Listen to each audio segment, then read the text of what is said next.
হাটে গিয়ে, হাটে তো ভিড় হয় অনেক, নাকি ভিড় হয় না?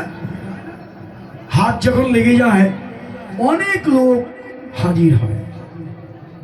তো ওই যে শিশুটি বাবার হাত ধরে যে হাটে গেল, ভিড়ের চাপে পড়ে বাবার হাত থেকে শিশুর হাত খুলে গেছে।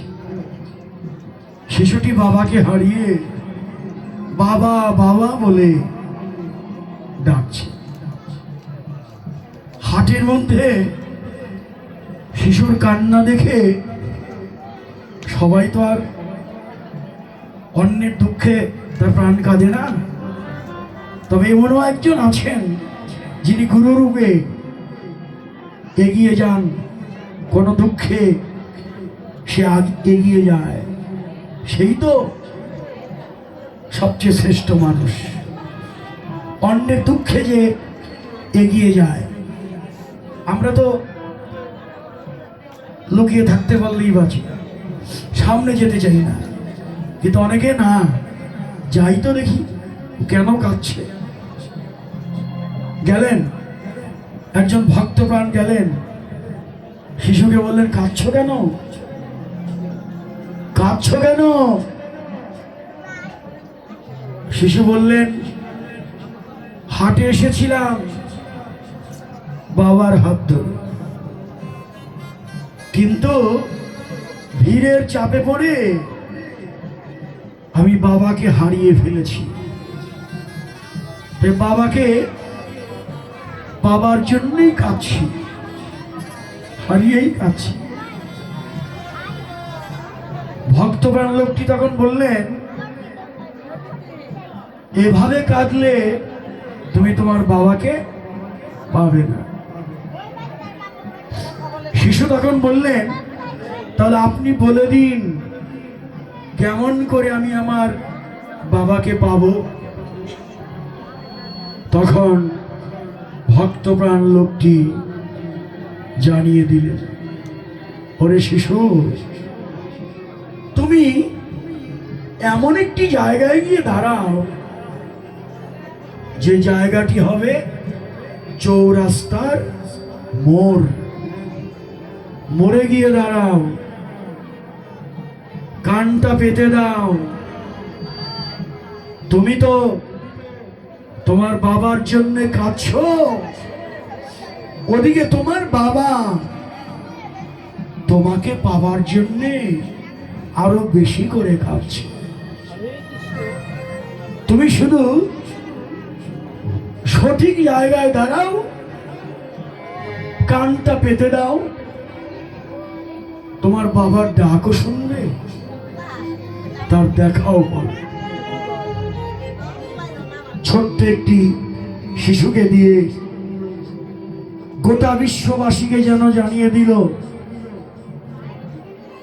আমরাও তো হাটেই এসেছি, ভবের হাট। এই হাটে এসে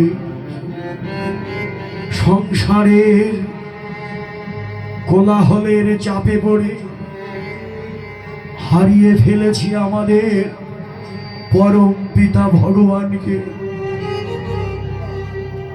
সেই পরম পিতার ডাক যদি শুনতে হয়,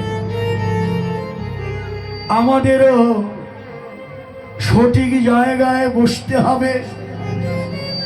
যে জায়গা রচনা করেছেন এই আরপাড়া ভক্তবৃন্দ, প্রভু জগৎবন্ধু সুন্দরের প্রিয়জনেরা সবাই একত্রিত হয়ে, এই মহল্লাবাসী সবাই এক হয়ে যে বৃন্দাবন ধাম সাজালেন, এটাই তো সঠিক জায়গা। এখানে বসে থাকতে থাকতে, সাধুগুরু বৈষ্ণবের সঙ্গ করতে করতে, নিরন্তর হরিকথা শুনতে শুনতে যদি কানের বধিরতা কেটে যায়, একবার যদি হরে কৃষ্ণ বলে প্রাণ কেঁদে ওঠে,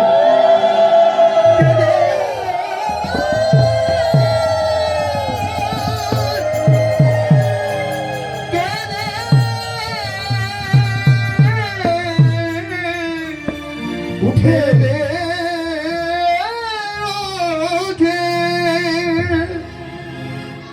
একবার যদি প্রাণটা কেঁদে ওঠে, তুমি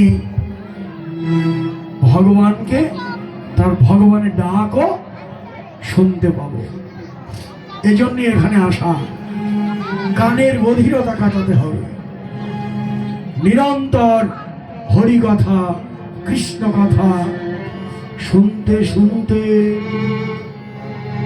ভক্ত সঙ্গ করতে করতে কানের বধিরতা কেটে যাবে, তার ডাক শুনতে পাও।